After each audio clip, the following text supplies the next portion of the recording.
Bonjour et bienvenue à cette édition du journal dont voici le sommaire. On parle dans cette édition donc de la confiance en soi. Elle permet de rester en totale possession de ses moyens et offre la possibilité de nouer des relations constructives et d'oser prendre des risques. On parlera également dans cette édition des antibiotiques qui permettent de lutter contre les bactéries, mais dont la prise excessive peut développer une résistance et diminuer leur efficacité. Enfin, on va aborder cette maladie infectieuse de la dent qui endommage l'émail puis la dentine en formant une cavité, c'est-à-dire la carie dentaire. Qu'est-ce qui peut la causer et comment en prendre soin? Eh bien, c'est à savoir.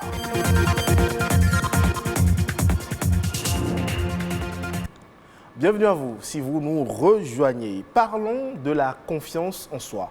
Eh bien, tout comme l'estime en soi, c'est un état d'esprit qui permet de combattre le doute, l'incertitude, la peur et de se sentir capable de relever certains défis. Comment donc renforcer chaque jour sa confiance en soi? Élément de réponse ici. Elle ne figure pas au rang des qualités innées, mais elle est un état d'esprit. La confiance en soi est la ferme assurance que l'on a de s'affirmer, de révéler ses capacités en toutes circonstances, d'accepter ses limites et de se surpasser. La peur, le sentiment d'infériorité et le doute sont ses plus grands ennemis. Pour gagner en confiance, il faut se connaître soi-même. Beaucoup de formateurs, beaucoup de coachs en motivation vont vous demander de répéter des paroles motivantes, affirmatives chaque matin pour pouvoir développer votre confiance en vous. Mais cela ne marche pas toujours de cette façon. Il faut que l'individu prenne conscience de ce qu'il est, de ses croyances, de ses valeurs, de son origine. Être conscient de tout ce qu'il y a en soi et autour de soi. Être conscient de ses forces et de ses faiblesses. Parce que très souvent, nous n'avons pas le courage de regarder en face ce que nous ne sommes pas capables de faire. Pour savoir ce que nous sommes capables de faire, il faut d'abord connaître ses forces et accepter ses faiblesses. Après cette étape de connaissance de soi, il est nécessaire de reconnaître que le manque de confiance en soi est une dimension de notre personnalité sur laquelle il est possible de travailler. Nous avons ce qu'on appelle l'image de soi, qui est ce que je suis. Qui est-ce que je suis? Quelles sont mes valeurs? Quelle est mon origine? Quelles sont mes croyances? La seconde étape est ce qu'on appelle l'estime de soi. L'estime de soi, c'est ce que je vaux. Quelle est ma valeur? Et c'est seulement en troisième position que nous avons la confiance en soi, qui est ce que je suis capable de faire, ou ce que je me sens capable de faire.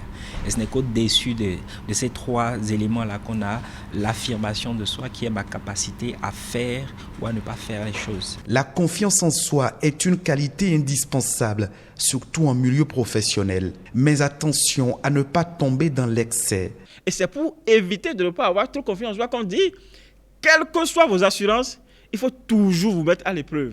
Il faut qu'il y ait toujours cette marge de manœuvre où, oui, vous doutez un peu pour dire, bon, ok, je me mets devant le fait. Dans ces conditions, qu'est-ce que je fais? Il faut s'entraîner, il faut s'habituer, et il faut surtout échouer à apprendre de ses erreurs.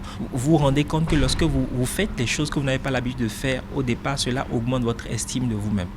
Et lorsque votre estime de vous est augmentée, cela a une répercussion automatique sur les choses que vous êtes capable de faire ou les choses que vous faites dans l'instant.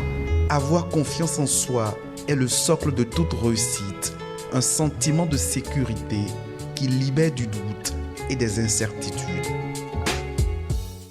On parle à présent de cette pratique qui consiste à se soigner en utilisant des médicaments dûment autorisés, mais cela sans avis médical. Cela s'appelle l'automédication. Et dans le cas des antibiotiques, s'ils sont pris de façon abusive ou inadéquate, eh bien, ils peuvent avoir un effet contraire, voire même endommager les défenses naturelles de l'organisme. Un pharmacien nous donne ici un peu plus d'explications.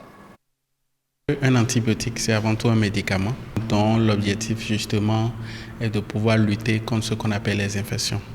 Et les infections généralement sont liées au fait que les microbes qui sont dans notre environnement à des moments donnés, arrivent à pénétrer notre organisme et malheureusement, notre système de défense naturelle n'arrive pas à lutter efficacement contre ces microbes-là. Donc, à un moment donné, quand ces microbes-là prennent le dessus, on va parler d'infection.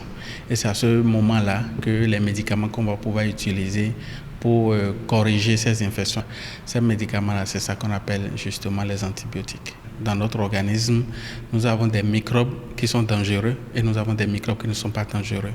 Alors, quand nous prenons justement les antibiotiques sans savoir sur quel type de microbes nous voulons agir, malheureusement, parfois, nous faisons ce qu'on appelle des dommages collatéraux. C'est-à-dire, en voulant tuer seulement les microbes dangereux, on arrive malheureusement à tuer également les microbes qui sont des microbes, disons, qui ne sont pas dangereux pour nous et qui même nous protègent parfois d'un certain nombre de maladies. À force de mettre une pression médicamenteuse sur un microbe, à un moment donné, le microbe commence par développer de la résistance. Parce qu'on va arriver à un moment où les médicaments ne pourront malheureusement plus être efficaces vis-à-vis de ces microbes-là. Donc c'est pour ça que c'est important, avant de prendre un antibiotique, de prendre l'avis d'un spécialiste de santé pour que le pharmacien ou bien le médecin puisse déterminer avec exactitude le type d'antibiotique qui correspond au type d'infection dont vous souffrez.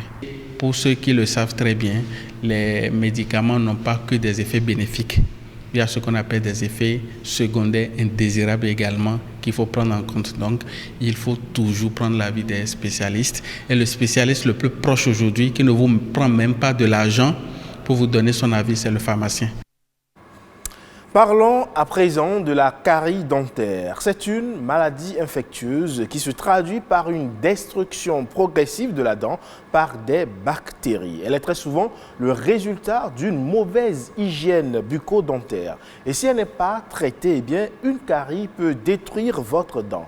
Quelles sont donc les causes de la carie dentaire et comment évolue une carie si elle n'est pas traitée?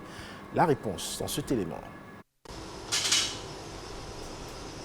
Ghislaine souffre de la carie dentaire depuis des années, un mal qui l'oblige à consulter une fois par semaine. Et c'est ici, dans ce cabinet dentaire, qu'elle se fait ausculter. J'ai des douleurs dentaires, j'ai le problème de sensibilité, des fois j'ai le problème de carie, donc j'ai été obligée de venir voir la dentiste afin de trouver une solution à mes douleurs. Cette maladie qui apparaît comme une infection des tissus de la dent est provoquée par des bactéries présentes naturellement dans la bouche. Elle est aussi favorisée par la consommation du sucre et certains comportements à risque. Il y a plusieurs causes qui vont être favorisées, notamment par la mauvaise hygiène bucco-dentaire. Il y a des causes héréditaires qui peuvent vous favoriser. Il y a des causes nutritionnelles, l'alimentation. Et il y a des conditions de vie aussi, tout ça, mais tout ça est notamment favorisé par la mauvaise hygiène bucco-dentaire. Une mauvaise hygiène des dents qui peut entraîner des conséquences graves sur la santé. Quand on ne soigne pas et qu'on laisse le mal évoluer, après les microbes sont directement transportés dans le sang sur les organes, vont se greffer sur le cœur, sur les reins, sur d'autres organes. C'est pour ça qu'on exige aux patients qui ont d'autres maladies chroniques telles que le diabète, l'hypertension, la maladie de cœur, d'avoir une hygiène bucco-dentaire stricte. Pour prévenir cette maladie, il est conseillé d'éliminer la plaque dentaire qui se pose sur les dents après chaque repas. Se brosser régulièrement les dents devient la principale solution. Pour préserver son organe dentaire, la base, c'est une hygiène bucco-dentaire stricte. Il ne sert à rien de ne pas se brosser, d'utiliser des bains de bouche. C'est inutile. Une bonne hygiène bucco-dentaire est réglée simplement par un brossage matin et notamment la nuit. Le brossage du soir après le repas est le plus important. Mieux vaut prévenir que guérir. Dans le cas de la carie dentaire, la prévention est efficace et passe par une bonne hygiène bucco-dentaire. À présent, je vous propose un résumé de quelques sujets ayant marqué l'actualité ces dernières 48 heures au Bénin. C'est La Nation en bref, présentée par Amandine Anyambossou.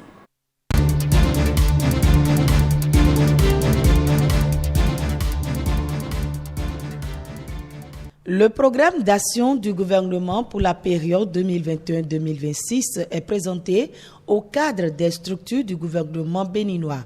Une occasion pour le gouvernement de donner plus de détails sur les actions prévues dans ce document devant lui servir de boussole.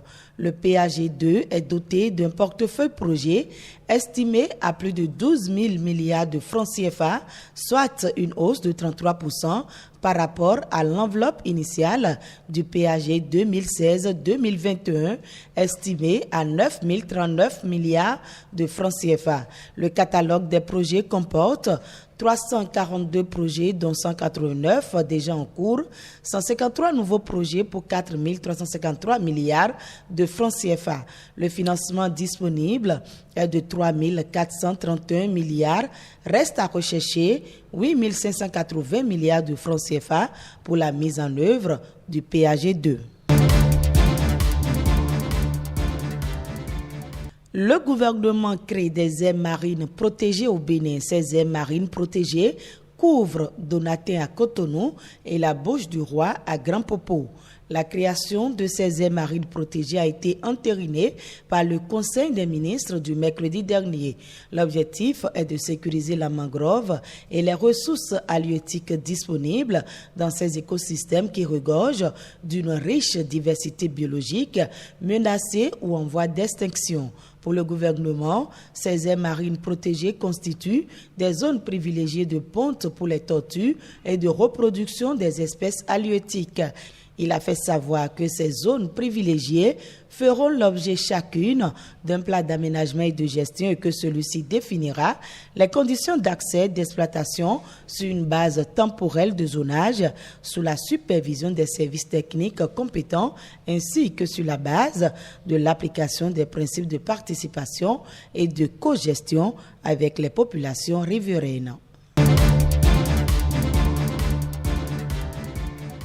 L'exposition des trésors culturels rapatriés du musée du quai Branly-Jacques Chirac n'aura plus lieu au cours de ce mois de janvier comme prévu. Ce sera plutôt à partir du 19 février, selon Wilfried Léandre Mbedi, porte-parole du gouvernement. Des réaménagements calendaires ont été opérés pour tenir compte de certaines circonstances et de certaines réalités. Selon lui, des annonces seront faites pour indiquer aux Béninois à quel moment ils pourront visiter ces biens.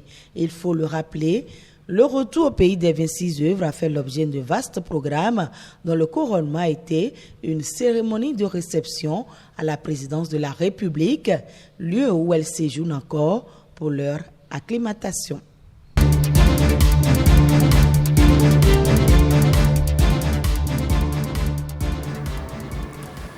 Et c'est tout pour cette édition que vous pouvez retrouver sur le site de l'ORTB, le www.ortb.bj.